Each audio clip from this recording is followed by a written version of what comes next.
रात के 10 बज चुके थे। बच्चे खाना खाकर सो गए थे, मगर लक्ष्मीपति का इंतजार कर रही थी। बाहर से घर के दरवाजे का कुंडा बजा, तब दौड़कर लक्ष्मी ने दरवाजा खोला। सामने थका हारा पति खड़ा था।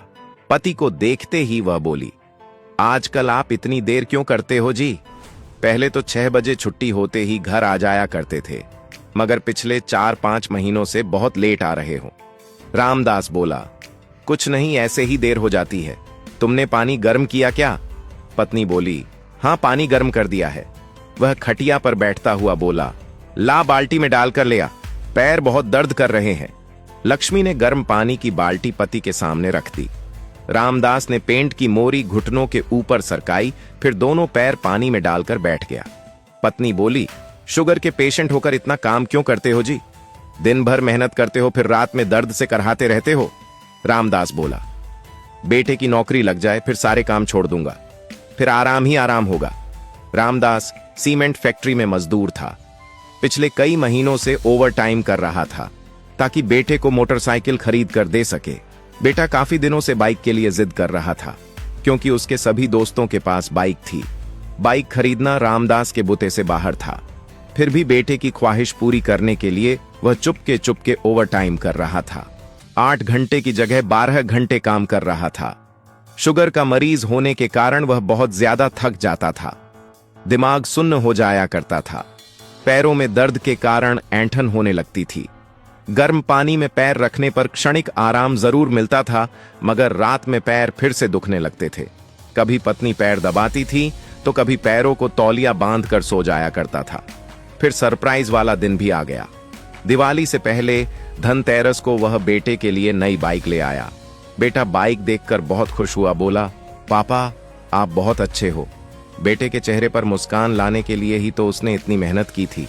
हर पिता ऐसा ही होता है, उसे बच्चों की ख्वाहिश पूरी करने में आत्मिक सुख मिलता है।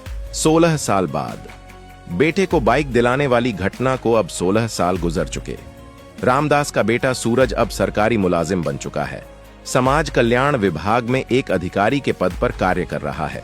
उसकी शादी हुए भी 5 साल हो गए हैं। रामदास की पत्नी ने पति से पूछा, क्या हुआ जी, बेटे ने दवा के पैसे दे दिए क्या? रामदास उदास होकर बोला, 760 रुपये दिए हैं। 600 रुपए की दवा आ जाएगी और 160 रुपये शहर आने जाने में बस का किराया लग जाएगा। पत्नी गुस्से में बोली, 760 रुपयों में क्या होगा? ऑटो का किराया भी लगेगा। दिन भर सफर करोगे तो खाने पीने के लिए भी तो पैसे चाहिए होते हैं जी।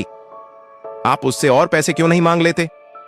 रामदास ने कहा, ये पैसे भी उससे 10 बार मांगने के बाद दिए हैं। कहता है मैं परहेज नहीं करता, वरना शुगर कब की ठीक हो जाती। जानबूझकर फिजूल खर्च करवा रहा हूं। बीच में एक लंबी सांस लेकर रामदास ने कहा, अब बेटे को मेरी दवाई के पैसे भी फिजूल के खर्चे लग रहे हैं। 4 दिन हो गए हैं दवा खत्म हुए। मेरी तबीयत बहुत खराब है, बस स्टॉप से पैदल नहीं चल पाऊंगा। तू अपने पास से ही कुछ पैसे दे दे। लक्ष्मी बोली, रुको बेटे से मैं बात करती हूं। फिर लक्ष्मी ने बेटे को आवाज लगाई। सूरज 3-4 बार जोर से उसका नाम पुकारा, तब वह आया। आते ही बोला, क्या है मां? मुझे ड्यूटी जाने में लेट हो रहा है। मां बोली, तू आज छुट्टी ले ले बेटा, तेरे पापा की तबीयत बहुत खराब लग रही है।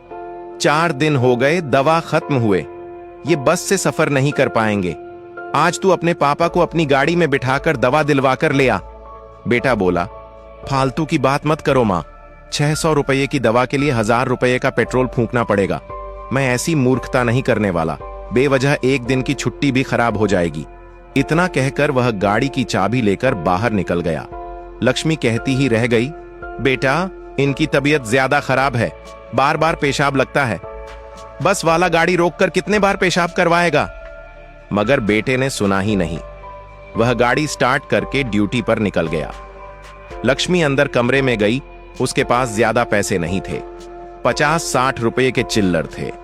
वो चिल्लर पति को देते हुए बोली, मेरे पास तो इतने ही पैसे हैं जी, ले जाओ, ऑटो किराए में काम आएंगे। कहते हुए लक्ष्मी की आंखों में आंसू आ गए थे। रामदास बोला, क्या हुआ, क्यों रो रही है? लक्ष्मी बोली, नहीं जी, आंख में कुछ गिर गया था। बेटे की नौकरी लग जाने के बाद जो सपने देखे थे वो तो कब के टूट गए जी। क्योंकि बेटा अपने और अपनी पत्नी के सपने पूरे करने में लगा है। हमें तो उसने बीता हुआ समझ लिया है। अब तो लगता है हम बोझ बन गए हैं जी। रामदास बोला, दिल छोटा मत कर, वह हमें रोटी तो दे रहा है ना। इतना कहकर वह बस स्टैंड के लिए निकल पड़ा। दवा लानी बहुत जरूरी थी। सालों से वह एक ही तरह की दवा ले रहा था। पहले वह मेहनत भी करता था, इस कारण शुगर लेवल ज्यादा नहीं बढ़ पाता था, मगर अब घर पर पड़े रहने के कारण उसकी हालत दिन ब दिन खराब हो रही थी। बेटे के पास उसे डॉक्टर को दिखाने का भी वक्त नहीं था। पिछले 4 दिनों से रामदास को बहुत कम दिखाई देने लगा था। नेत्र ज्योति चश्मा लगाने के बाद भी निम्न स्तर पर पहुंच चुकी थी। वजन घटकर आधा रह गया था। शरीर में खुजली रहने लगी थी। टखने के पास का घाव गहरा हो गया था। बस स्टैंड तक पहुंचने में ही रामदास ने 4 बार पेशाब किए। बस में बैठने के बाद भी यही सिलसिला जारी रहा। बस 10 किलोमीटर भी नहीं चलती उससे पहले ही वह चिल्लाने लगता कि गाड़ी रोको, पेशाब करना है। 3-4 बार तो ड्राइवर ने गाड़ी रोकी, मगर फिर झल्ला गया और बोला, बाबा या तो नीचे उतर जाओ या फिर कुछ देर पेशाब को दबाकर बैठे रहो, आपके चक्कर में बहुत लेट हो रही है। बेचारा रामदास उसे कैसे बताता कि दबा कर रखना बहुत मुश्किल है। फिर भी वह हिम्मत करके बैठा रहा और सीट को पीठ लगाकर सोने की कोशिश करने लगा। फिर ऐसा लगा जैसे उसे नींद आ गई है, क्योंकि आधे रास्ते के बाद उसने पेशाब करने के लिए गाड़ी नहीं रुकवाई थी। जब शहर आया तब कंडक्टर ने कहा, बाबा उठो, शहर आ गया है। मगर रामदास जिंदा होता तो उठता। छूते ही उसका सर एक तरफ लुढ़क गया। शुगर के अंतिम स्टेज में चल रहा उसका शरीर बीत चुका था। आंख, पैर, किडनी, हार्ट सब बेकार हो चुके थे। बेटे की कमाई से शौक पूरे करने के सपने बनकर ही रह गए थे। बेटे को नौकरी लगाकर अमीर बना दिया था, मगर खुद गरीबी में ही मर गया।